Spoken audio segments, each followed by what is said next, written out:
para kay Faith. Speaking of motibo, since ang dami mong inputs Yes. sa director, di ba minsan natatabunan na yung director? Ay, hindi. I respect, directly, I respect. Grabe naman yun, Kuya. Tsaka nag-observe din ako. Paano ka nakakabot doon? Cut! Oh! Action! Pala. Okay, nag-action. Action! Talagang passion Walang talaga. ganon, Tol. Ano lang, collaborative lang sa lahat. Ayun yung gusto ko dito sa team na to, sa project na to. Kasi yung mga paskong mga paskong trabaho, makinig kayo! Yung mga paskong trabaho, bibigay sa'yo yung script pag nandun ka na, pag sasalang ka na. Or walang usap-usap. Basta, kaya mo na yan. Walang ano. Pero dito, itatrato ka hindi lang as an artista. Itatrato ka as an artist. Ang lalim ng artist. Kasi minsan kailangan mo ng lalim sa buhay. Hindi puro mababaw lang, mangangalawang ka. Mabuboba ka. So dito, natatakot akong pumunta dito ng hindi nagbabasa ng script. Kasi magagaling lahat, nag-iisip lahat. So, nakaka-challenge din as an artist. Nabubuhay yung dugo mong pintor. Ang ganda ng sahig, may symbolism. Alam mo yun? Saka hindi lang si Fifth, I mean, Sir Nicco, Miss Chai, Miss Mela, Miss Ria. The five of them gave their own. That's why this family, the five of them are perfectly for each other. Miss kayo.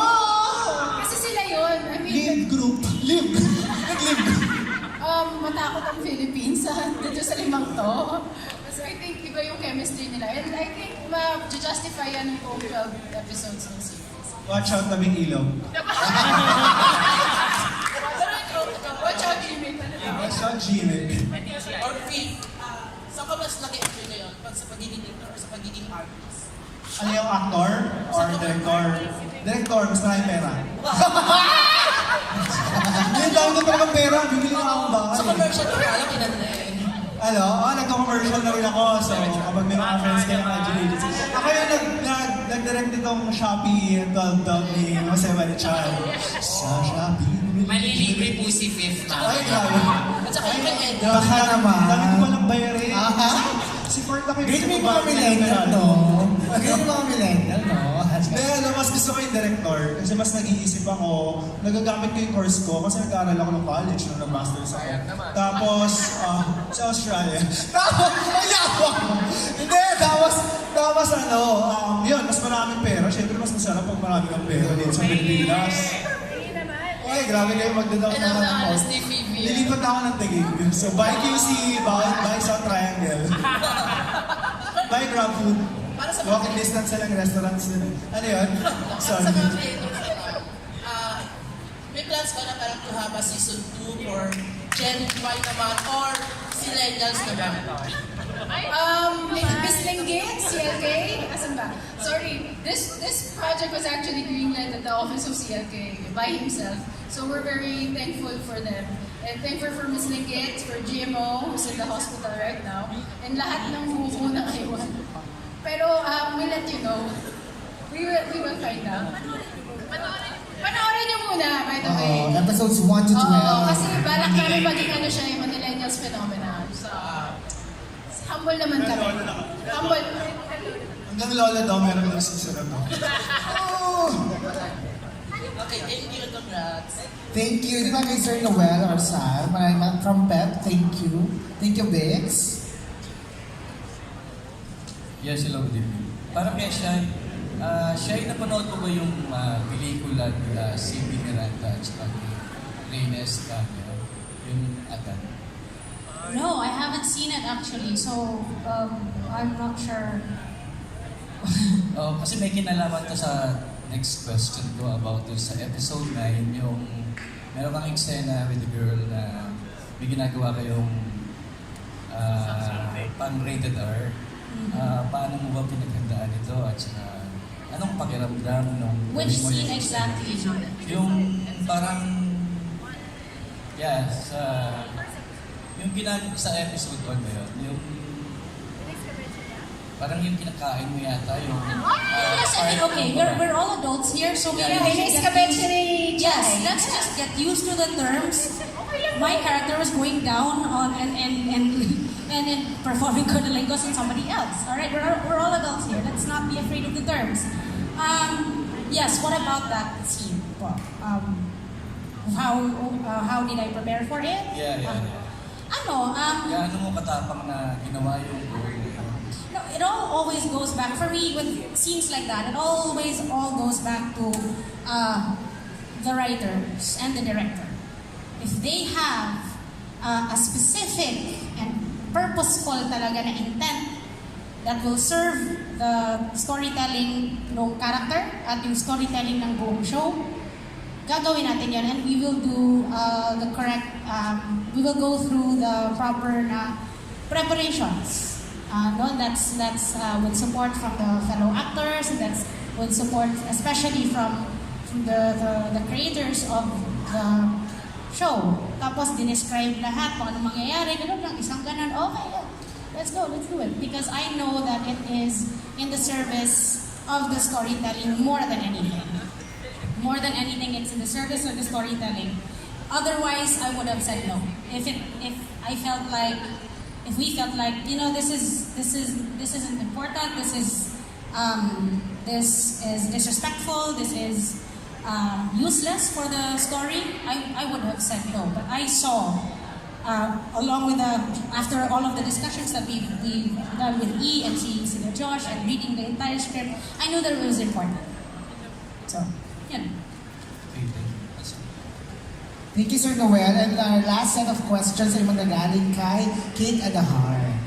Isa lang naman, for Mela. Kasi surprise yung chemistry with Carl. Was it your first time working with him, and what was it like?